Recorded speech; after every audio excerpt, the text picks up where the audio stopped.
Blue panther सांगतो तो इतिहास, आजच्या दिवशी जे घडले खास.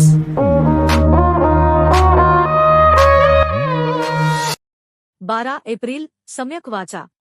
बुद्धांच्या अष्टांगिक मार्गापैकी एक महत्त्वाचा मार्ग म्हणजे सम्यक वाचा.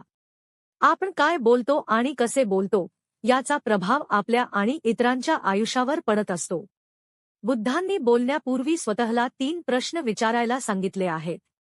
हे सत्य आहे का? आपण जे बोलत आहोत ते पूर्णपणे खरे आहे की केवळ ऐकीव माहिती किंवा अफवा आहे? खोटे बोलणे किंवा सत्याचा अपलाप करणे हे मनाला अशुद्ध करते. हे दयाळू आहे का? तुमचे शब्द खरे असले तरी ते समोरच्याला विनाकारण दुखावणारे नसावेत. कठोर शब्द किंवा अपशब्द वापरण्याऐवजी मृदू आणि प्रेमळ शब्दांचा वापर करणे म्हणजे खरी सम्यक वाचा. हे आवश्यक आहे का? कधीकधी सत्य आणि मृदू असूनही ते बोलण्याची गरज नसते.